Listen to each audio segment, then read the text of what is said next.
Before you were watching movies on streaming platforms or on DVD, there was the video cassette. And there were video rental shops.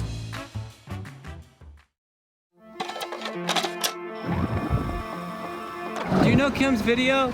I'm looking for Kim's Video. I think it's just the digital age, right? Put him out of business. Stepping foot into this video store, wow. And they had so much stuff. It was just the place to get weird movies.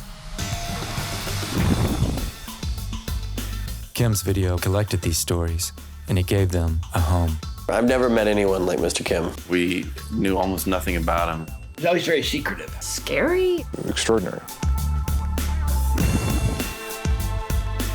As physical media gave way to digital streaming, Mr. Kim issued a public announcement to donate his entire collection. I didn't really know who we were working with.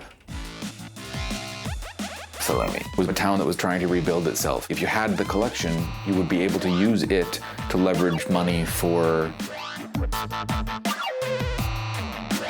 They didn't realize what they had. La mafia a Salemi non esiste.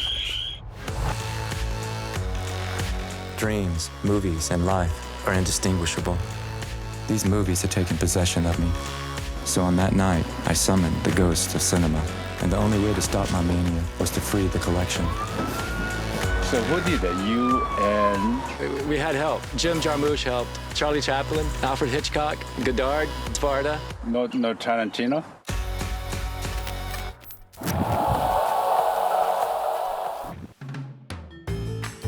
A new documentary has revived the legend. With the past collection mostly intact, the one and only Kim's Video is open again.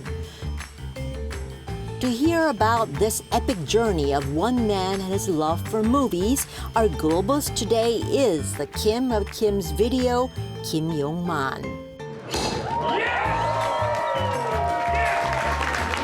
Nobody died, and Kim's Video will live forever.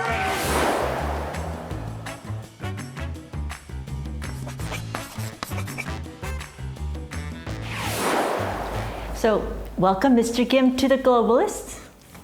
Thank you. Good morning to you. Good morning. It is lovely to have you here, but I am most curious, how does a Korean immigrant, you immigrated to the US when you were 21 years old. 23. When I got there, 23. Yeah. How does a Korean immigrant end up owning one of the most iconic video shops in the US, in the world? Am I that iconic? Well, I think your shop is. Thank you. So I'm most curious.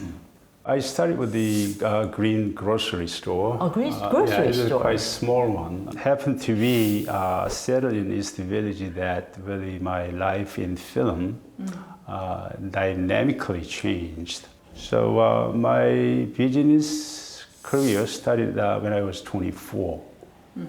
That's the first my business. Of course, it's named Kim's Produce. Yep. So until then, it sounds like that normal Korean immigrant story. You know, a lot of Korean immigrants go to the States, start a grocery store, maybe do dry cleaning. Not a lot venture into the video market. East Village is the most dangerous area back in 70 and 80. The people call that is headquarters of homeless and headquarters of the drug dealers.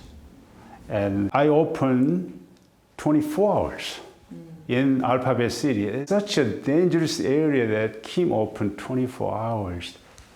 You could guess that how happy those neighborhoods and the most young people that I opened 24 hours. And I light up the whole sidewalk, and they felt so safe, right? Well, I can see that. It felt pretty secure. And then right next to the store that same building owner offered me, I have another huge the store space. You wanna use it? Yeah, of course I want to use it. Yeah. And then after a year from that Kim's Market, I saw more and more people come in with the suit and the shirts. So, I think it might be good timing for the dry cleaner there. So that dry cleaner was huge, very big. So I thought that some spaces might be a good idea that, my passion of the film to start. So I chopped it up some of the spaces, and then I started to put the video tapes on it. And that's how I started Kim's Video. Kim's Video was born out of this history. It collected these stories, and it gave them a home. The owner of Kim's Video was Yongman Kim, a 21-year-old Korean immigrant who arrived to New York City in 1979 after serving in the Korean military. He owned a dry cleaning business, and he had an idea to place several bootleg copies of VHS on the display shelf for people to rent. Turned out, Mr. Kim's video rental business was more successful than dry cleaning, so he opened his first video store. 블록버스터나 타워, RKO 같은 메이저 체인들이 새로 개봉된 대중적인 미국 영화나 유럽의 유명 영화를 주로 다룬다면 킴스 비디오는 전 세계 44개국 예술 영화의 작품 수가 무려 2만 7천여 편에 이르고 The most well-known store was Mondo Kim's on St. Mark's Place. Mondo Kim's had more than 55,000 movies and 250,000 members. So, Mr. Kim, all the success in these other businesses led you to Kim's Video. But, when you started your video little collection, you were led there by your personal passion for the movie industry. Where did that come from? My inevitable, the film love was rooted from my hometown, Gunsan. When I was 13, I tried to watch every movie coming into the town in Korea. But there are so many films, the 청소년 입장 불가. This is young. Rated 19. 19. Yeah, so rated 19. You as a young man of 13 years old could not old, get into. I couldn't get in. So, you could tell how smart I am. I found the other way around. And I went to the theater, the little shop, candy shop, and asked a job there. The candy shop manager gave me the job when I was 13, and I was selling the candy and gum to the audience in the evening.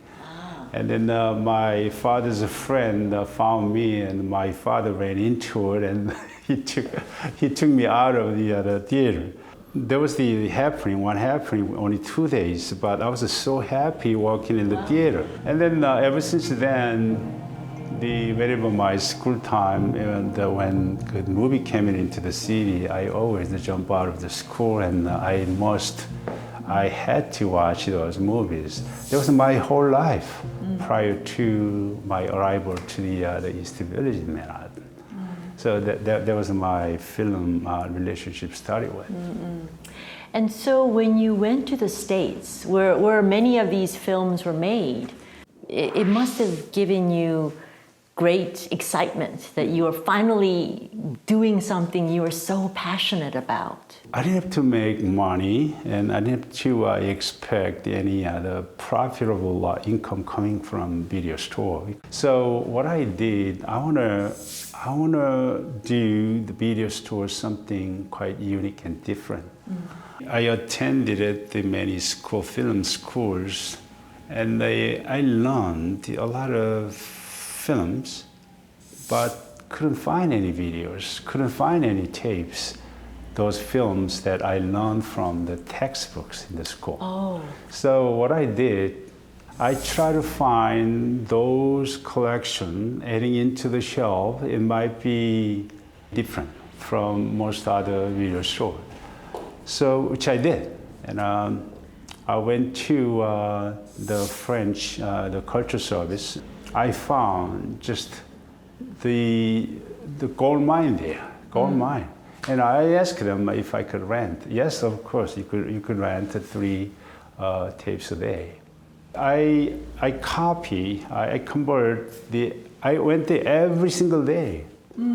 Every single day and rented three videos. tapes, five days a week. As I put them on, I said it's the new acquisition that I separated from new releases and then new acquisition, the section, which is much more popular than the new releases section. You said the new releases were just the normal tapes you could buy and the release, right.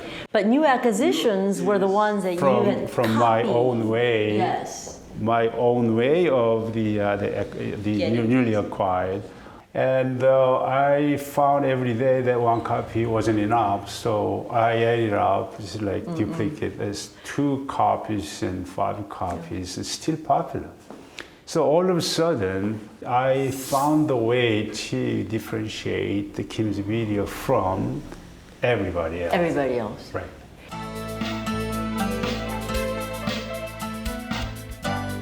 They had so much stuff that you couldn't find anywhere.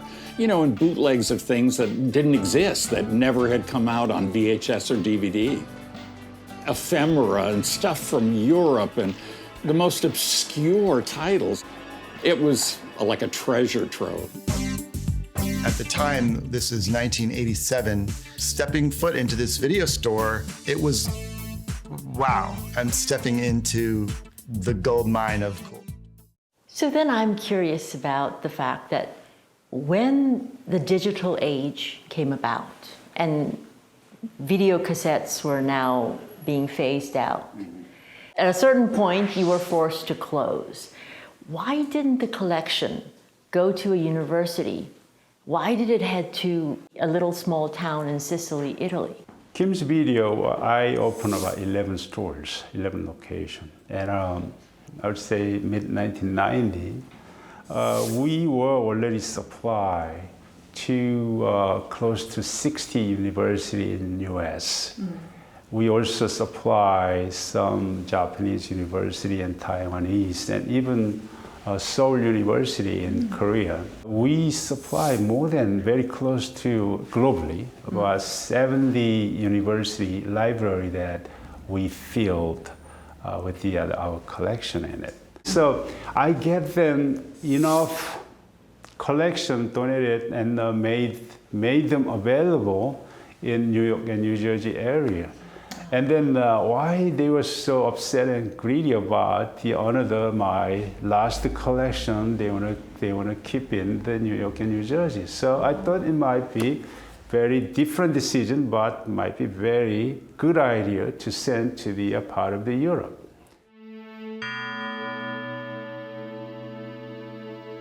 Mr. Kim issued a public announcement to donate his entire collection.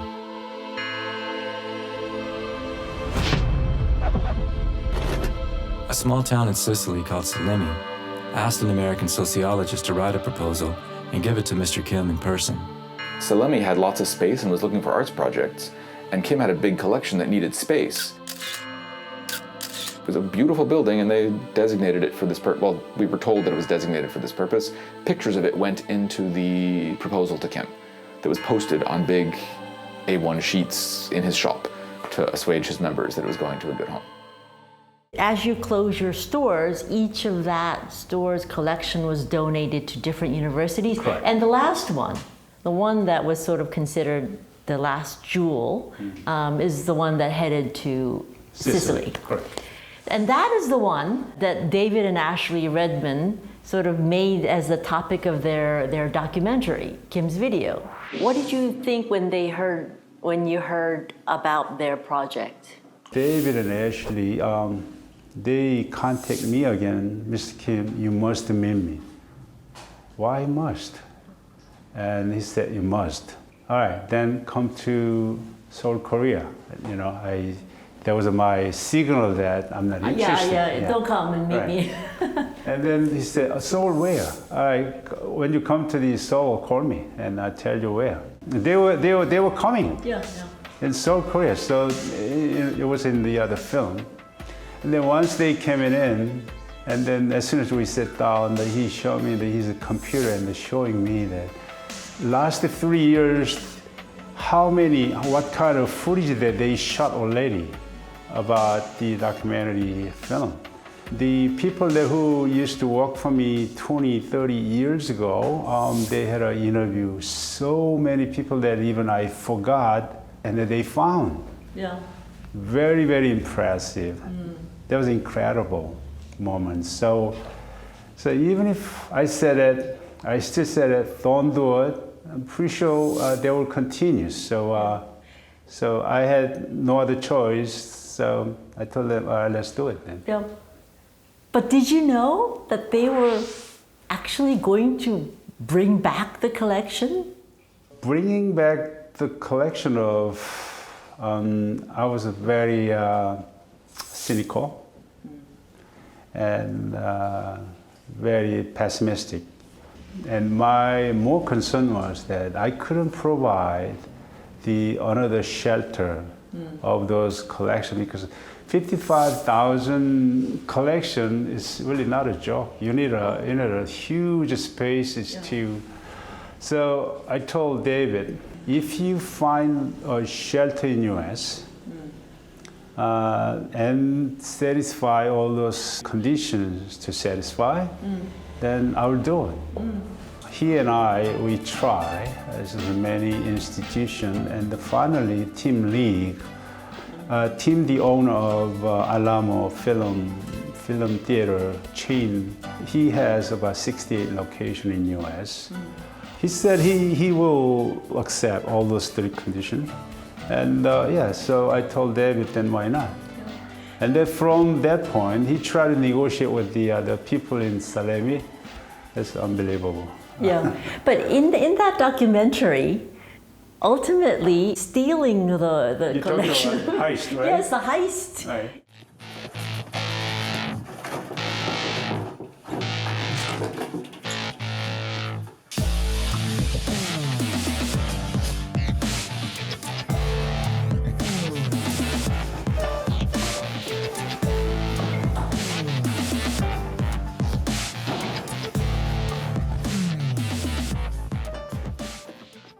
From day one, when I accepted his proposal, I told only one condition. I will not involve and I will not interfere your film direction. Do however you want to do it, but you have to be responsible for your own work as a director. Once he came to me, he only had a trailer part of his whole theme to show me.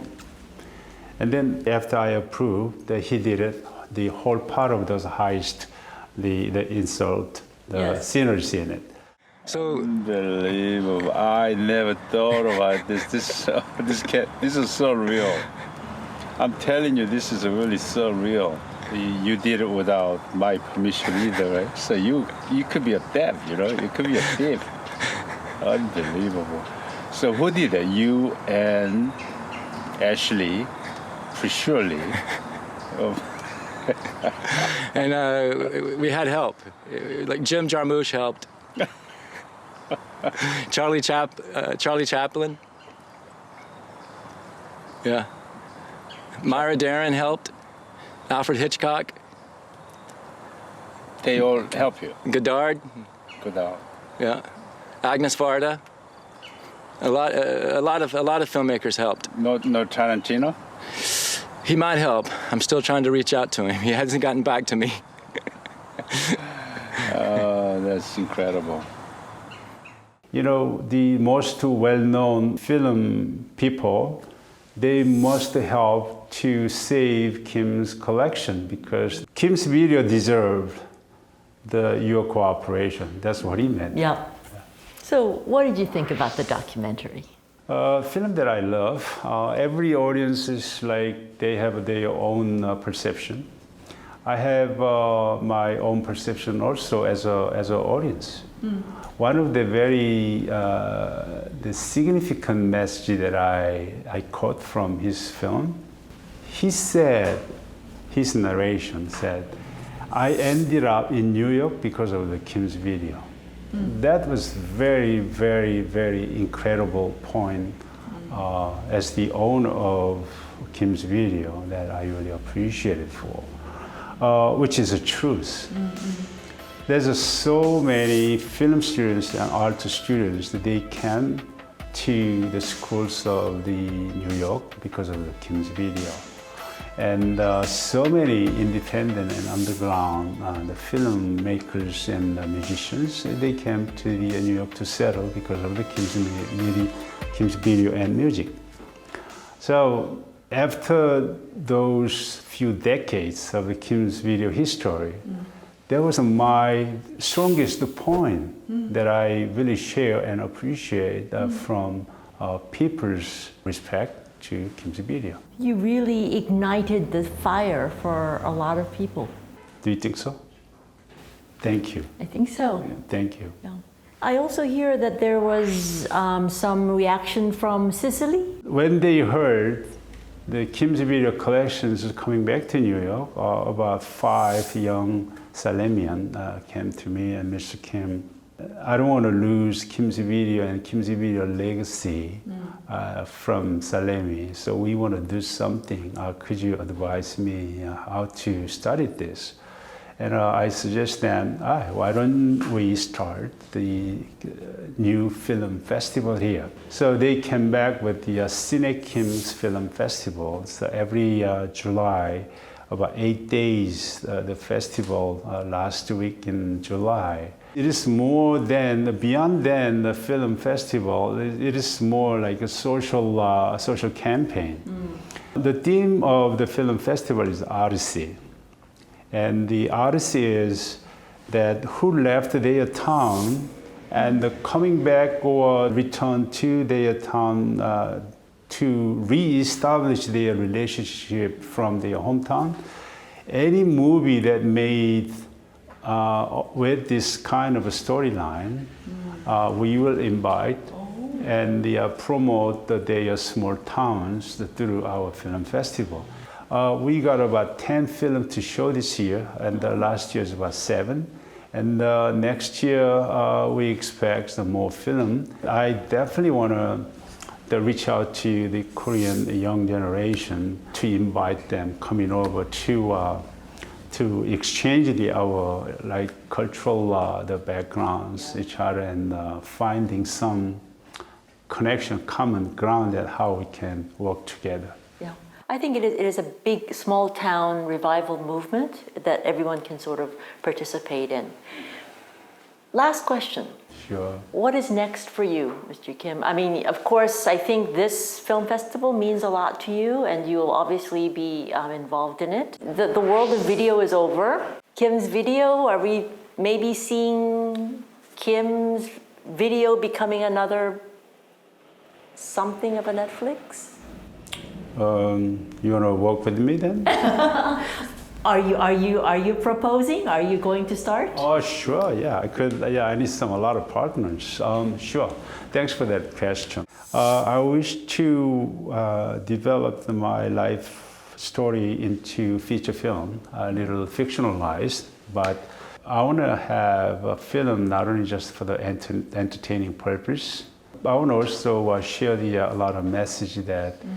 How I challenged my young life in the strange town in East Village and became the Kim's Video, and still the Kim's Video got the global support. That's my next step. Wishfully go all the way. Well, I wish you great luck. I don't see why not. You have a wonderful story to tell, and I think it is a story a lot of people should hear. And so hopefully next time you'll come and share your feature film with us. Okay, yes. All right, let's do it. Let's do it. Thank you so much. Thank you.